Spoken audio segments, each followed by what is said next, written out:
really very strong performance of the movement for sure. I feel like um, one thing I wrote down was that I thought the performance had a lot of authority to it. And what I mean by that is that I got not only do you have a good command of the notes and the facility that it requires to play the movement well, but I feel like you have um, a clear sense of what you're trying to do with it musically, and you're communicating that well, which is really 또 terrific. 너무 연주가 좋았고요.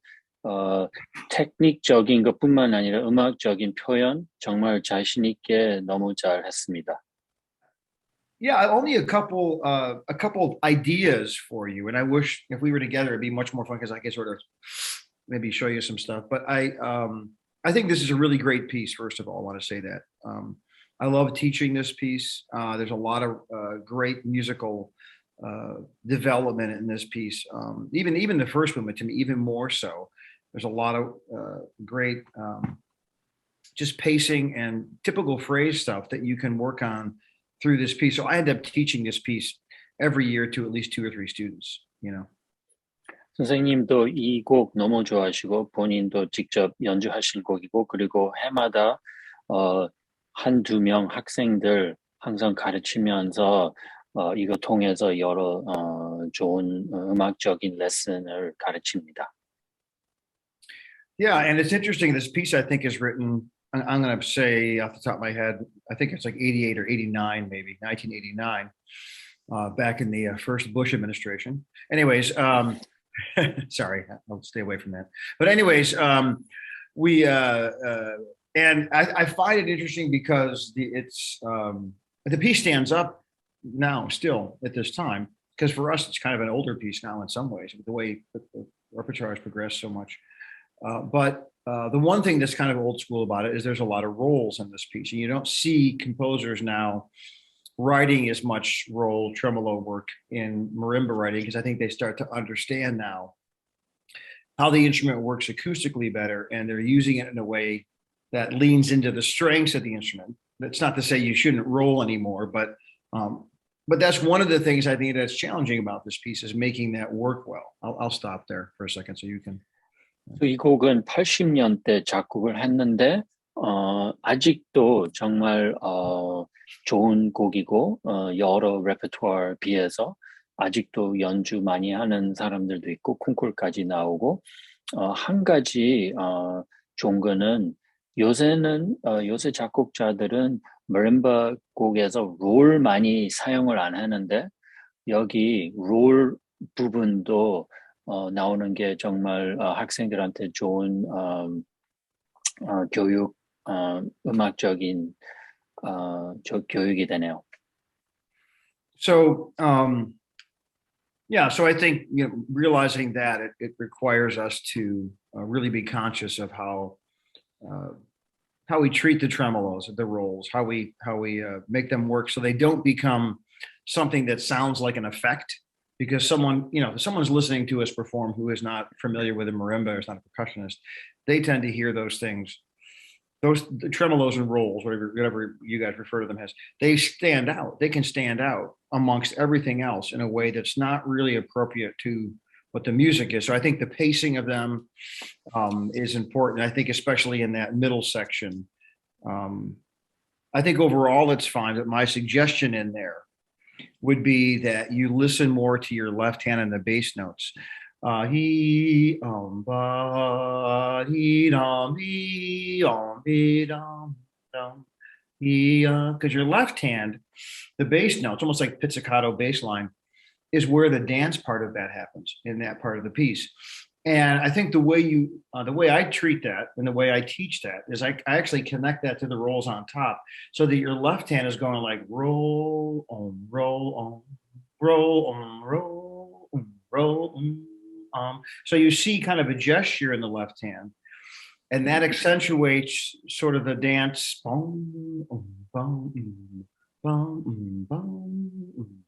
more, because I think more than the roll is the line. But sort of the foundation of that is the way the dance feels and the way that works together. And I think what I could tell from the video, it felt like the bass line there was was too subordinate to his musical thinking. Maybe that's what I could hear. So. Okay.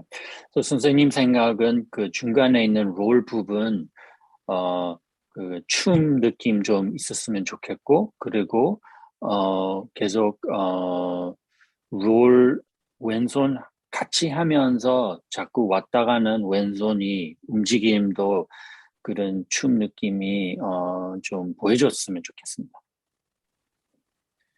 Yeah. So other than that, I feel like great. I think the one other spot that I would work on with you if we were there is earlier in the movement where he breaks into subdivisions of 5. And if you look at this, it's written in 4, but it kind of feels like it's in 12/8. Yum, ba-dum, da-ba-da-ba-da-ba-dum, ba-dum, it feels like it's in a dotted quarter note feel, even though he's using triplets instead. Mm-hmm. And then he goes into bum, ba-ding, ba-ba-da-ba-ding, ba-ding, da-ba-da-ba-dum, ba-dum. And so I think thinking about that 2 ways. One, when he goes into those measures that break into the 5 subdivision, like he's ballooning the time all of a sudden opens up and feels almost like a pseudo rubato, but more like it's almost like a shift in the tempo feel. Because what's happening is for every half note, instead of having it divided up by 6 beats, if you think about it's being divided by 2 eighth note triplets, it's being divided by 2 quintuplets or 1 big quintuplet over each half note as opposed to 6. So it ends up feeling that way. And you should always start to count it instead of just trying to play it slower. Be thinking like 1, 2, and 3, 4, and 5, and 1, 2, and 3, 4, and 5, and 1, 2, and 3, 4, 5, 6, back and forth. 2, 3, 4, 5, 6, 1, 2, 3, 4, 5, and feeling like here's your 1, 2, 3, 4, 5, 6, 1, 2, 3, 4, 5, 6, 1, 2, 3, 4, 5, 1, 2, 3, 4, 5, 1, going back and forth, and then really being able to put those 2 proportions more truly within the half note. 리듬이 바꿨을 때 템포 지키면서 그 일정한 이제 수학처럼 느낄 수 있는 리드믹 차이 그거 잘 지켰으면 좋겠고. Yeah, that's good. That's I think that's all I have right now. I mean, I thought the accuracy was great. I'd love to hear it in person so I could hear your sound and talk about mallet choices and all this stuff. I hate to comment on that stuff over Zoom because I feel like it's really kind of impossible for us to know what that really sounds like over this electronic medium. So, but great playing. Would love to hear you in person someday. Congratulations. Great stuff. I appreciate you sharing that with us. 네, 너무 잘 하시고 아쉽게 라이브로 봤으면 소리에 대한 말렛에 대한 말씀하실 텐데 너무 훌륭한 연주고 너무 좋아하는 곡이니까 잘했습니다. Yeah, great.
You know, again, like I said to the previous performer, I mean, you know the piece great. You know, accuracy is really impressive, and you're going after it. It feels like it has a lot of purpose to it, and you have a strong sense of what you're trying to say with it and where you're trying to go with it, which is great.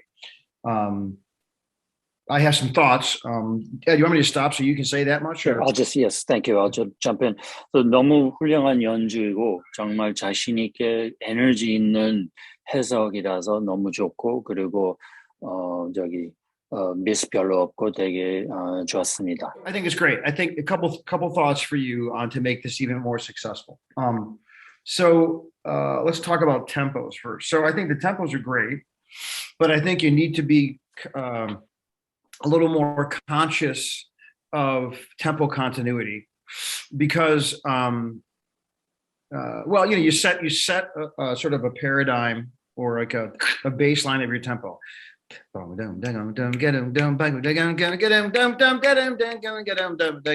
we're fine. So, and that happens, and that continuity, sorry, here is really great most of the time. Okay. I think when you get, into passages where you have lateral passage work and it moves up and down the instrument and there's not double stops and it's moving. There's some of those moments in the piece where the tempo escalates from where you established it initially. Okay. And it also happens when you have those like 30-second note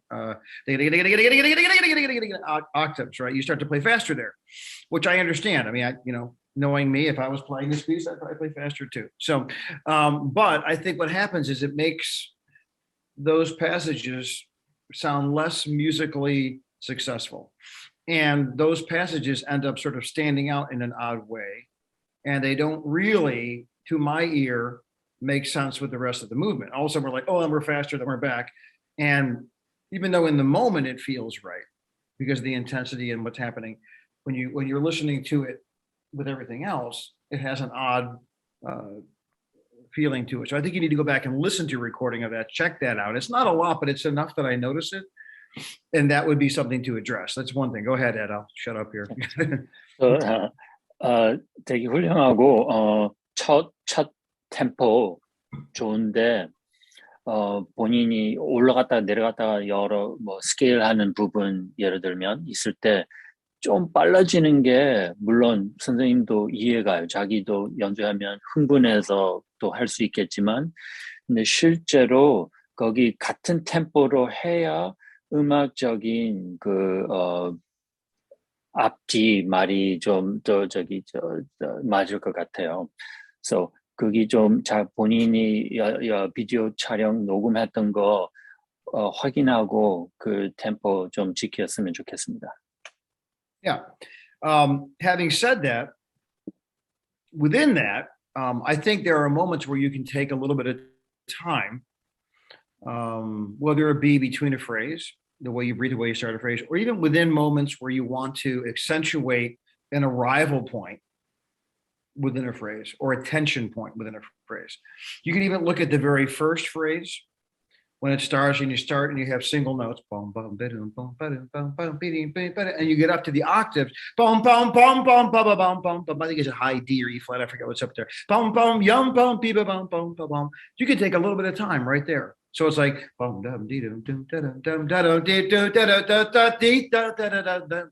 just a little time to lean it, and it helps us hear it and feel, and we can kind of feel you sort of saying the piece to us more than just sort of giving the piece to us.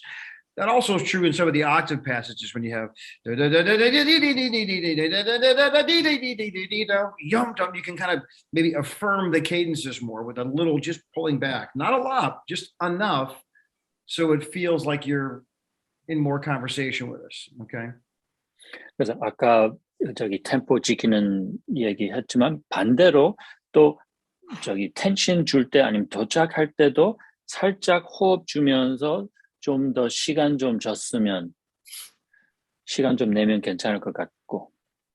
And the other thing is, the third thing I'll say is, again, it's really kind of difficult for me to give you a really good objective assessment of this, but your dynamic framework, okay, it can be difficult with this piece a little bit.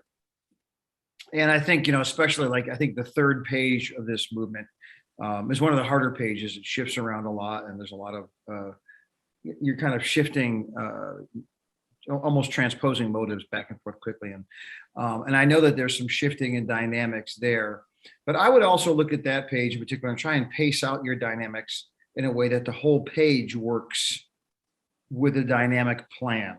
Because right now it feels like too much. And I think composers tend to write dynamics that way, but they kind of are hoping that we're going to figure out a way. Okay, yes, I want you to get louder and softer and louder and softer, but they also want us to like help the listener hear a longer sense of what's happening, both and maybe in that page as a more micro example of it, but also in the piece. You want to save some of your bigger dynamic moments for the moments that you really think matter the most, or the moments where you're arriving to. So you don't want to get, it's hard to do this. It's a hard thing to, as you're playing a 5-6 minute movement at the beginning, to say, okay, my forte here is not going to be the same as my forte down the road. And I think if you looked at that, it would also sound even a little more mature in terms of your overall arch of the movement, developmentally.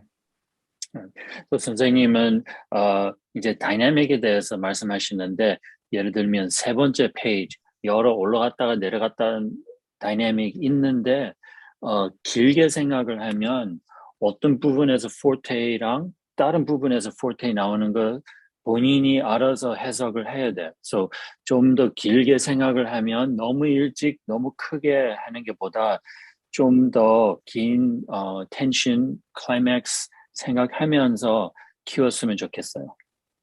Yeah, and one other small thing, then and this is a hard thing for me to do over Zoom, but one other interesting thing in this piece is the way he writes. He writes a lot of accents, and then he writes tenutos back and forth. And I think what he's getting at, so this piece is, I think, 1986, if I recall. So we're living in the 80s here early on this morning. Okay, great era, love Toto. Anyways, those markings, to me, Andrew Thomas is trying to get the marimbist to go be up, be up, be up, be up. So it sounds kind of like he's almost like a slur, but like a sort of jazzy inflection, because this is sort of an urban. I think of this as like an urban contemporary piece, kind of a funky. And I think by writing accent tenuto, he's trying to get us to say, play here, then play here, and kind of, rather than like play accent and no accent, almost like a way of writing a slur or thinking that way. And I always have my students think about the accents as a wrist generated stroke, so that there's more acceleration, and therefore it's a little louder, more acceleration. And then the tuno was more arm. You can kind of mess around with that. So you're trying to create that idea of at the keyboard the best you can. 선생님이 이제 그 articulation에 대한 말씀하시는데, 악보 보면 여러 액센트 그리고 투누토 표시되어 있는데, 근데 선생님 생각은 작곡자 원하시는 거는 약간 춤 느낌, 여기 slurring 표현을 하려고 하는 것 같아요. So 완전 크게 액센트, 작게 투누토 말고 좀 더 연결하면서, so 선생님은 액센트 이런 부분에서 액센트는 손목으로 하면서, 그리고 투누토는 팔로 좀 풀렸으면 몰러식으로 그래야 좀 더 articulation 춤 느낌이 전달할 수 있을 것 같아요. Yeah. So, anyways, I mean, it was, you know, a really stunning performance. Really, obviously, you're very talented, and get around the marimba in a really beautiful way. It's exciting to see that, and congratulations. Really, really wonderful. 너무 축하하고 정말 멋진 연주였고 잘했습니다.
terrific. So it's really very impressive. Like everything else is great. So this is this Gabin or? Yes. That's right. Yeah, fantastic.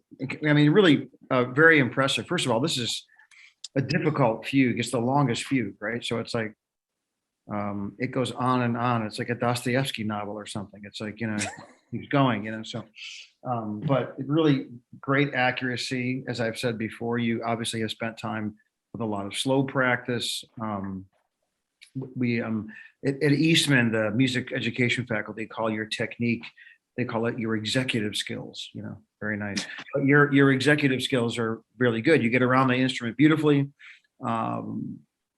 So let's start with that, and I'll go on from there. 너무 훌륭하고 진짜 어려운 곡인데 박 퓨가 중에 정말 긴 퓨기고 너무 음악 표현도 좋고 저기 테크닉적인 것 정말 너무 저기 다 완벽하고 선생님은 이스맨 음대에서 저기 사장 원래 뭐지 스킬 재능이 다 돼 있다는 그런 말씀하셨어요.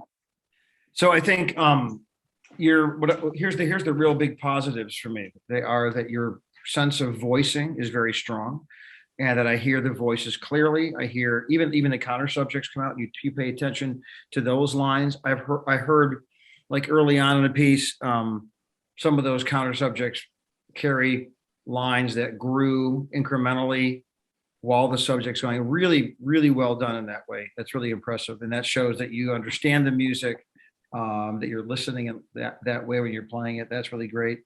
So there's a very mature musical approach. I heard you taking some nice breaths at the ends of big cadence points, just a little bit of air. It helps us to move on. I think really great in that way. So let's start with that. Really, really terrific. 너무 저기 훌륭한 일단 음악적인 표현 잘 들었고 특히 퓨거이라서 여러 이제 보이싱 따로 보여줬는데 그리고 연결도 하면서 되게 좋았고 그리고 또 호흡 주면서 표현은 잘 들었습니다. Yeah. So the things I would say, just to give you some stuff. I'm actually looking through my book here. I should have this in here, but I was going to give you a more specific measure, but I don't know if you have measure numbers in your score. But I think there are places where you can really pay attention to the line more. And what I mean by that is always playing with some direction in the line dynamically. So it feels like there's line and not, sometimes you're playing like, using like one mallet sometimes to play 16th note lines. Make sure that, the default setting would be, as I go up, I'm going to play louder. As I come down, I play softer. So there's always a sense of connection in line. Even when you have there's some great sections where there's some double stops. I'm trying to remember where this passage is that I was thinking of, but it's like ya dee da da da dee, ya dee da da da dee. All those places from the recording, it doesn't sound like you're always giving me some contour, and I think that's really important to think about that in every instance, actually.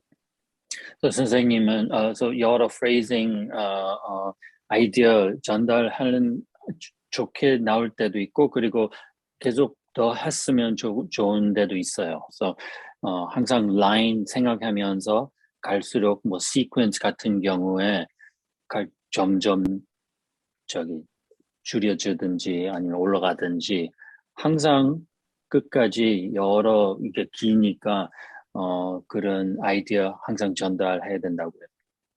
Yeah, I'm just like measure in my score.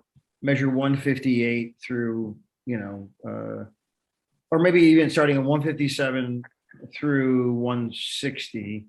Bum bum beam, ya da da da da dee, ya da da da da. I mean, just as a small example of a place where that can happen. Or when you have the episode that sort of starts in 110, making sure that episode has good contour as you play through that episode, because you have the sections, the phrases where there's subject and counter subject, then you have those episodes that break out, and those are the times too where you can really show more line. A couple other quick ideas. One, again, this is the kind of stuff that it's difficult to have a great understanding of in this medium, but the mallets sound to me a little bit one-dimensional. So, and that I hear that I mean, people, and it's okay. It depends on what your ears are used to. But it's like allowing your ears to get used to something that's okay is not necessarily okay. I mean, so like if you get a mallet this is the sound I'm used to hearing, that's understandable. But challenging yourself or thinking about listening to other instrumentalists play this music, they're going to get a lot of color, different colors when they play lines and when they go up and down passage work, and that that comes from the way they can nuance their bow and their strings, and and even a pianist can do color on the instrument, meaning that when you play louder and softer, sometimes it can sound brighter and darker. It can do different things, and I think mallets can do this. Okay, so some mallets are designed for ensemble use, and they're more articulate. Not necessarily harder at the core, but just have a more of a contact sound when they strike the bar. And that's good because I can get articulation, I can get clarity. So if I have 2 or 3 or 4 marimbas playing together, that helps me because marimbas kind of they kind of rumble together, but I need that sound. If I'm playing Steve Reich or something like that. But when I'm playing solo, not always, but often I want a mallet that's more multi-tone, not two-tone, multi-tone. So I can get, as I get softer and louder, the mallet actually changes slightly in the color, and I can use the mallet to change color. I think in Bach, it's really important. And I think that would benefit you a lot because you play it so beautifully. I think a mallet that did more of that would actually kind of soften it and create even more musical nuance for you. Sorry, that was a long one. Sorry. No, I totally understand what you're getting at. So 선생님 지금 이제 말렛에 대해서 말씀하시는데 선생님은 특히 바학에 대해서 좀 멀티톤 말렛을 썼으면 좋겠어요. So 좀 더 부드러우면서 여러 음색 낼 수 있는 말렛. So 예를 들면 언제든지 같은 말렛 음색 내는 말렛 쓸 때는 뭐 예를 들면 스티브 라이시 아니면 안sam블 할 때 여러 마림바들 같이 할 때 리드믹하게 잘 들리기 위해서 좀 더 딱딱한 articulation 주는 말렛을 쓰잖아요.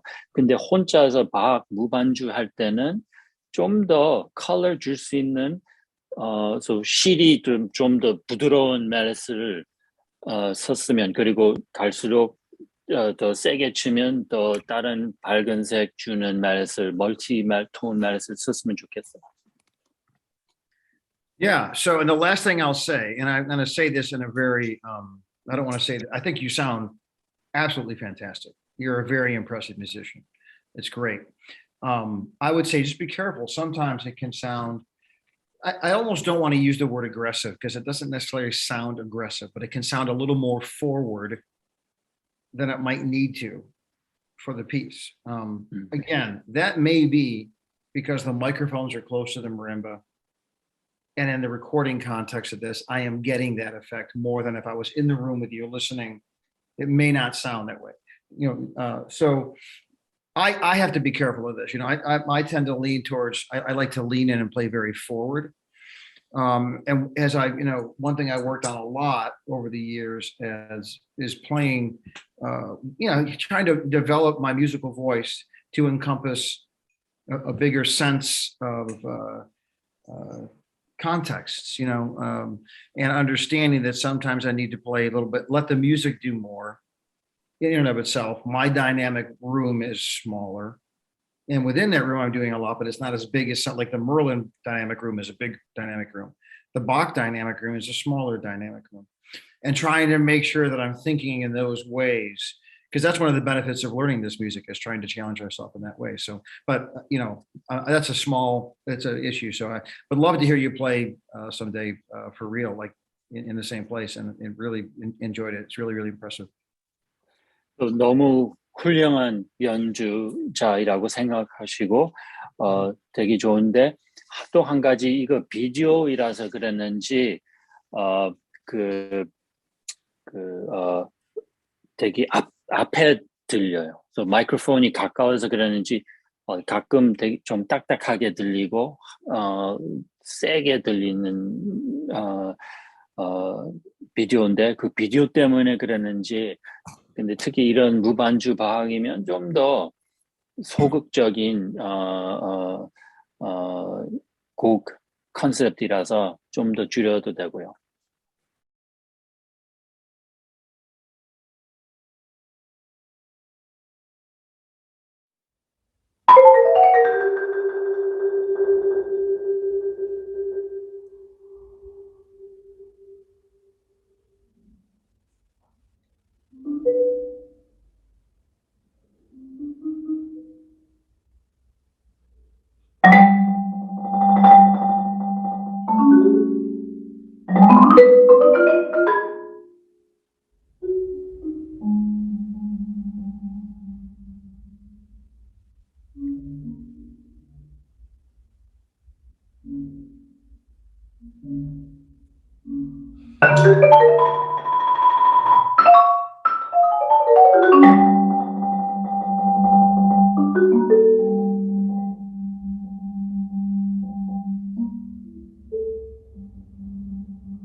Sounds great. Congratulations. Love it. It's one of my favorite pieces. It's really, I think it's really one of the most important pieces we have. I'll give you my little thoughts on this quick here because, but you know, it's, I think 1971 or something, or I'm getting close on these, you know, but, so it's from that period, with like Time from Marimba. It's in the same book with Time Force 3. And those works for the early Japanese works that were so important. In some ways, you could argue in the history of the marimba repertoire that these are the very first art pieces that we have from marimba in some ways. We have, I guess you could say before that, we had the Fischinger Suite, which is a really cool piece, but I don't think at the same level as this music really. And it's a very distinct genre, really, right? It really, you could tell that the personality of Keiko Abe was what they were writing for. You know, her incredible range of expression that she has in her performances, and the dynamic nature of who she is as a person is really what they're writing for, which is kind of fun. And in doing so, they tried to find how can we get that out of the marimba? How can we do all these, you know, from very intimate moments to like explosive moments and everything in between. And this piece is like probably of all of the pieces from that era is my favorite one. I think it's the one. Time is very important, and actually it's a really wonderfully written piece. It's compositionally, Time from Marimba it's a very what you call a tight piece. You know, it's really formulated beautifully.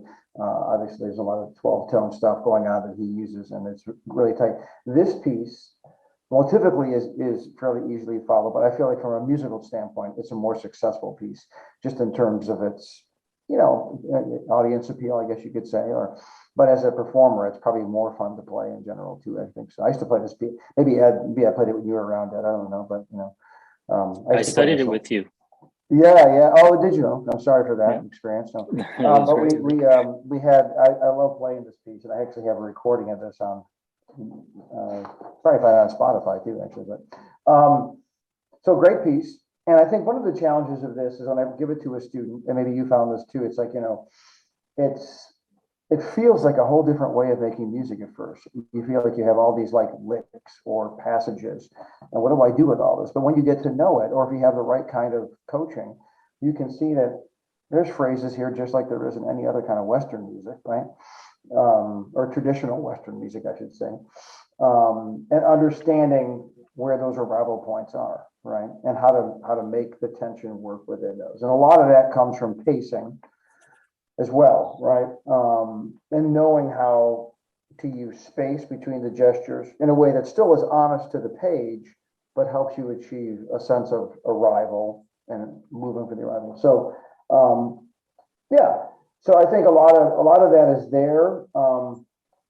I have some thoughts for you, specific thoughts, and this is the same kind of thing. So let's take the first page, kind of an introduction, first part of the piece. We get to the first chorale, which moves into the second page, right? The lento there, the lentissimo, right? And if you're looking at the music, I think if you're in the booklet, it's page 17, but it's the second page of the piece. Then he writes in the second system, poco stringendo. Poco stringendo. It's like, you know, stringendo means like moving ahead. It's like I mean, I always tell my students, it's like some guy that works at the pizza parlor, and the customer's waiting at the counter, and the Italian guy's going, "Hey, che pizza, stringendo, come on, get the pizza, stringendo." I mean, let's move it along here. The guy's waiting, you know? So, I mean, stringendo is sort of like, you know, we have, you know, it's like, I guess it's another way of writing accelerando, but I think it means something a little different than that. It feels like we're kind of like, we're just a little bit in front of where we were. Not necessarily like moving in an accelerated way, but like we're picking it up. We're just kind of, you know, getting here. And that then leads us to, it says dolce poco più mosso. So sweetly and a little faster, right? So, so I think you need to think about those things more there, because I feel like that stayed very kind of lethargic. So I think it's okay at the top of the page to kind of bring it back and do that lentissimo. And then I want to feel like when we get to the second system,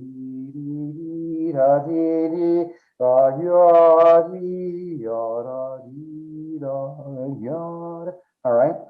When you get to the poco piemoso, I got to feel like we've moved a little more, because what's happening, if you look at the form here, and goes back to understanding how to make the tension work, you're kind of building you're kind of, in a way, by kind of doing the stringendo and the piemoso, building some energy and some momentum tension wise, all the way down to where it says B4, which is where we get that big explosive moment again.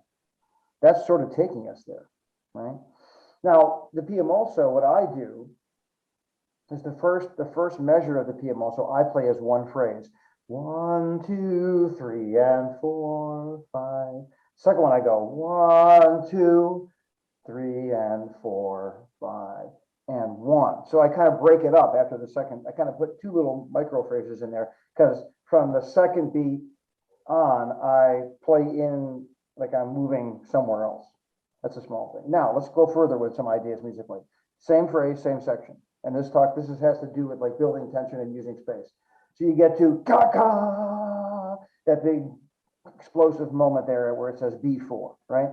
Pa-pa, then we get our first, and then pa, then we get another one, it's extended. And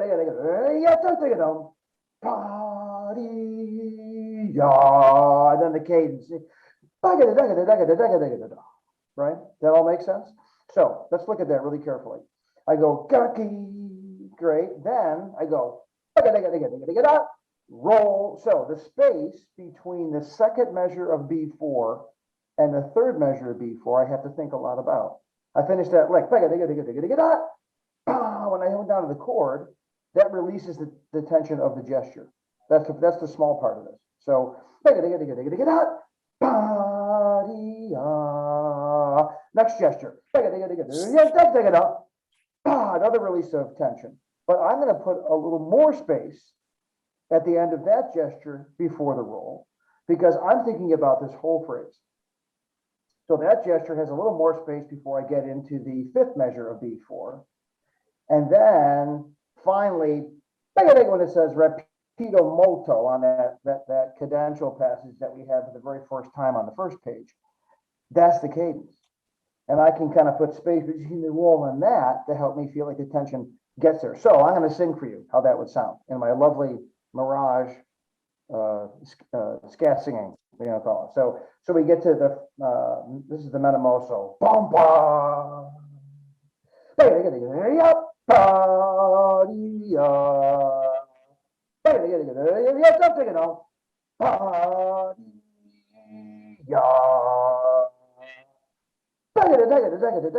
So I'm kind of augmenting the pace just a little bit so that the tension just keeps building until I get to that point. Otherwise, it sounds very episodic. It can sound like another one, lick. And that's when it starts to sound like a bunch of, like fast licks, whatever. But we're trying to, like a good listening person, hopefully is hearing you play this, and then they can sort of hear how that passage progresses, right? And that's a formula, that little example there is a formula that you could like take into the piece further, I think, okay? When you get over to,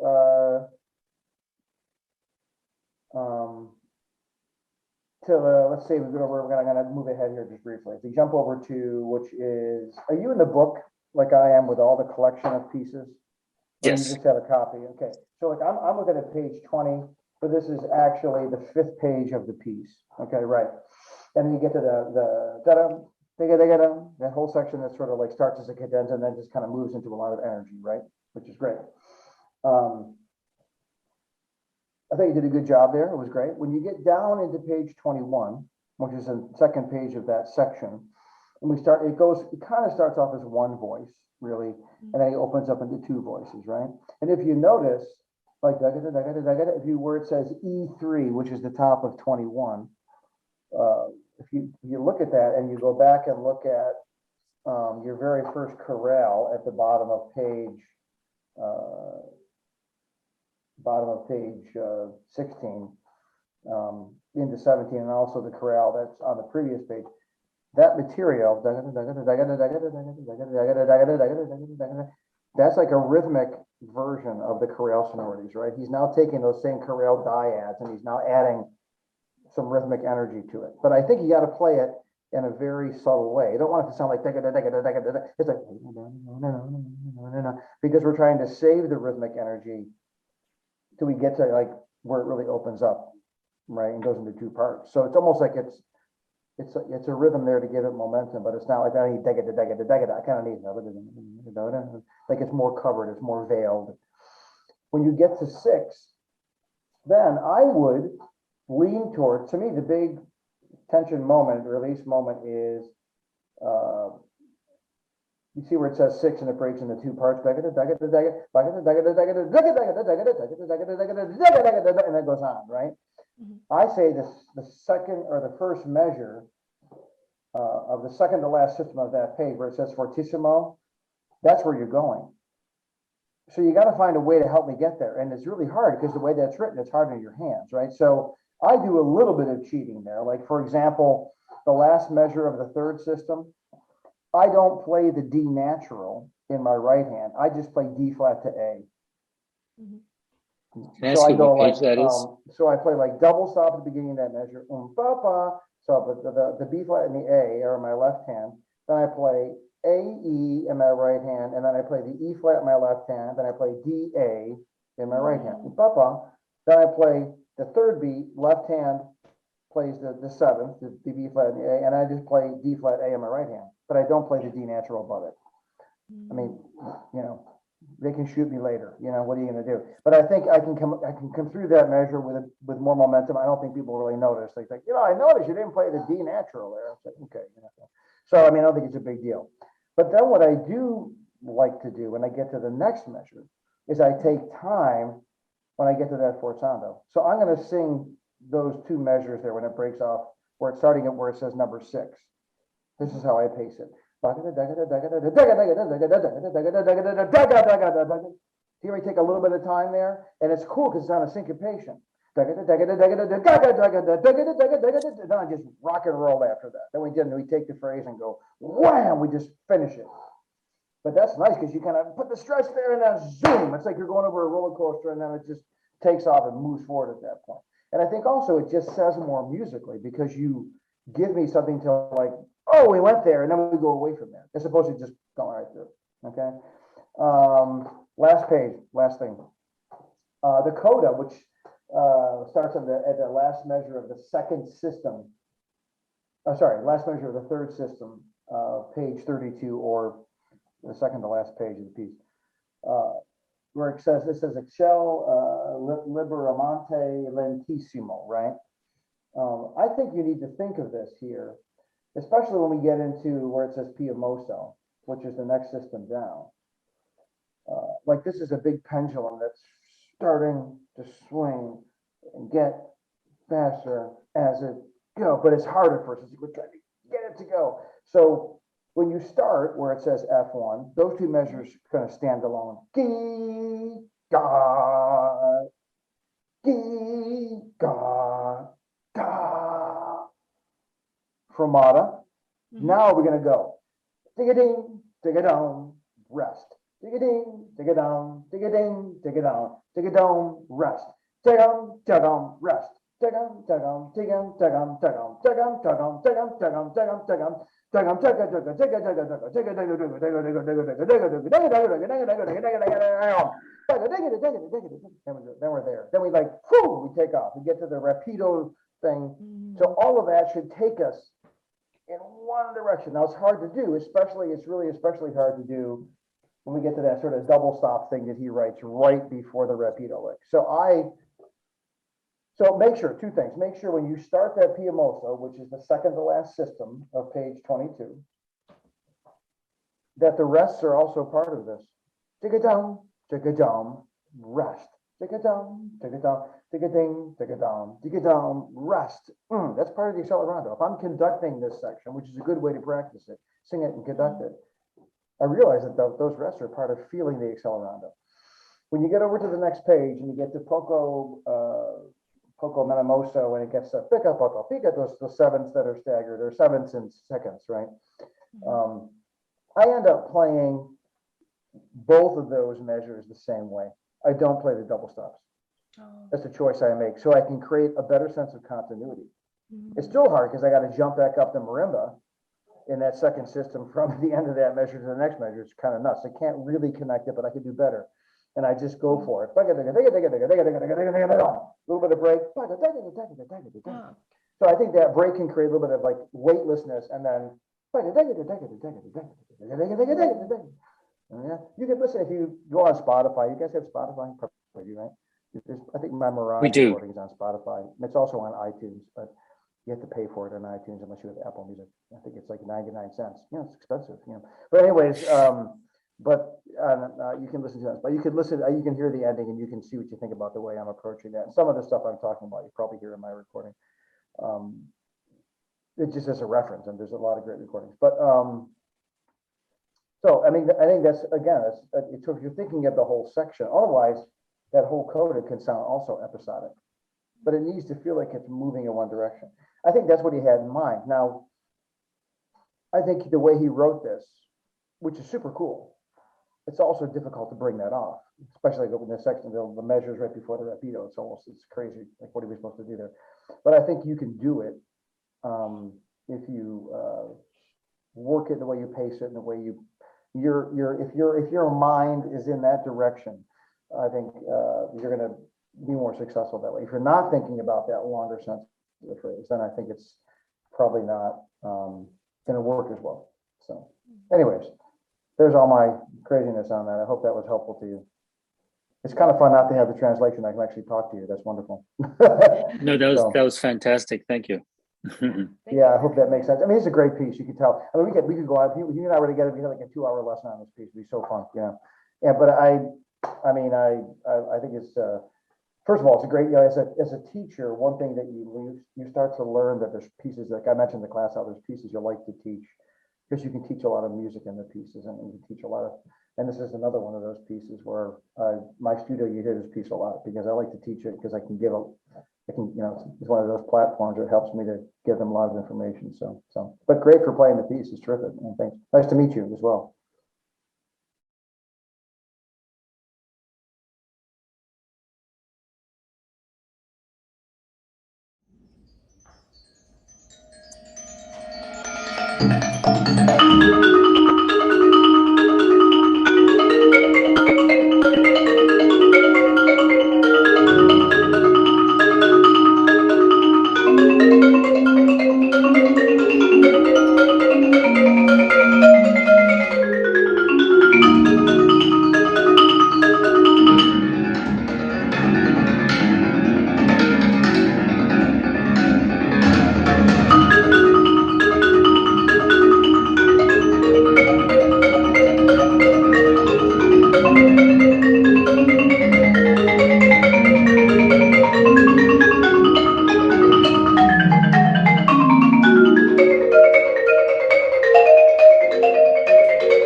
Fantastic. Great playing. Thanks for playing the piece. It's fun to hear it. It's fun to get to hear other people play the piece. It's really great. This was for me is a fun thing because I had the idea of writing a piece with electronics, and I was trying to. I'll give you the quick story on this fast here, but I really wanted to write this medium because I like the idea of bringing an electronic element into my concerts and doing things where because I do a lot of pieces where I play with ensembles, and I'm doing more duos now. And do some solo stuff still, but I kind of enjoy the collaborative thing more, to be honest. And then I like the idea of bringing this sound world into a performance because it's different than any other sound world. And so I think, if I'm really honest about it, I was kind of inspired by an album that Pat Metheny put out maybe 10 years ago now called Orchestrion, which is a really cool record I would check out.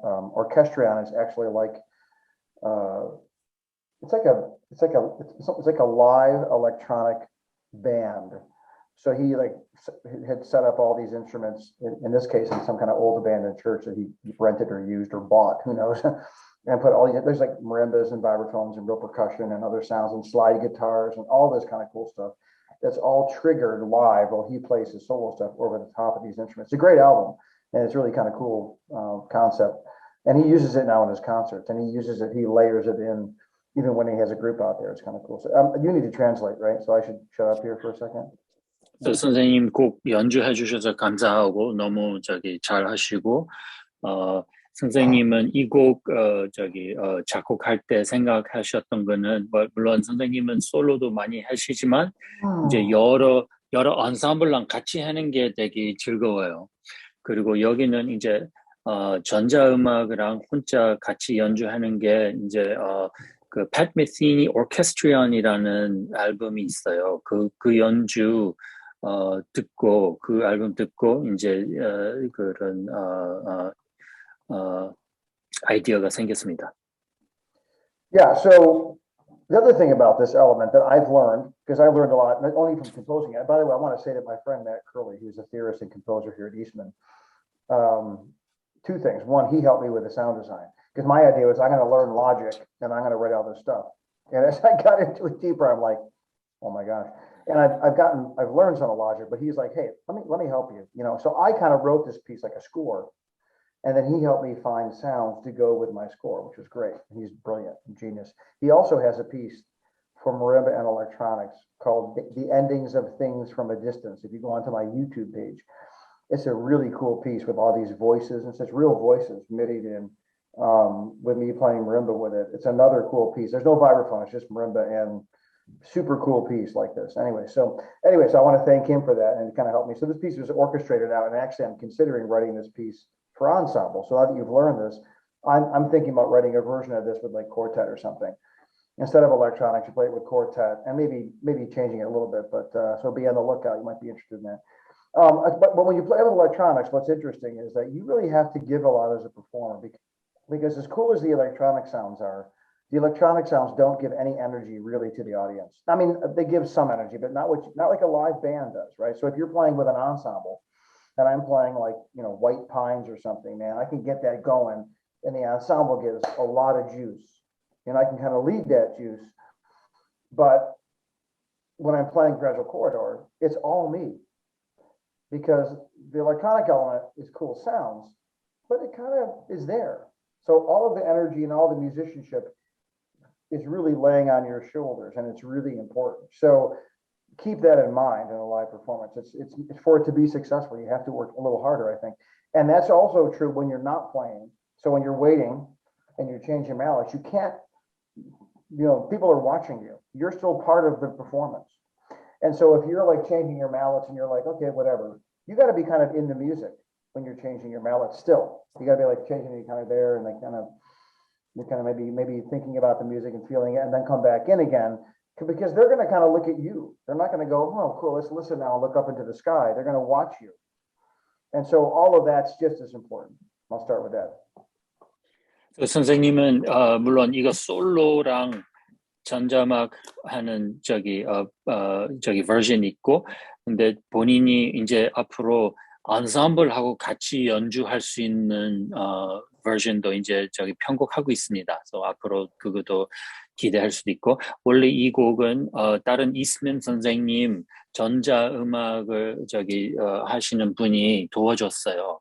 그 선생님은 작곡을 했지만 그 여러 전자 소리를 그분이 도와줬는데, 그분이 또 다른 머림바랑 전자음악 하는 곡을 마이클 브라운 선생님 유튜브 페이지에서 찾을 수 있습니다. 그래서 이 곡은 특히 이제 혼자서 전자음악하고 하니까 원래 엔sem블하고 하면 여러 사람들 에너지 있게 해주면 여러 에너지 느낄 수 있지만 혼자 하니까 본인이 다 해야 돼요. 그래서 선생님 말씀은 이번 말 바꿀 때 연주 안 할 때도 라이브로 연주한다면은 사람들 다 본인이 보이니까 연주 안 할 때도 그 음악 에너지 보여줘야 돼요. Throughout the piece, too, make sure you are thinking about playing line. I didn't write a lot of line in with this, but if I'm playing this part here, my inflection is.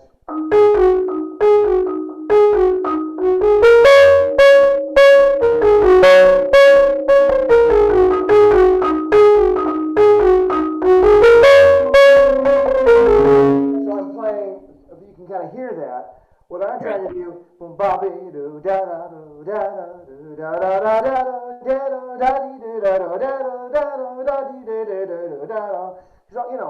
I'm hearing it in groupings, in phrasings, in ideas, okay?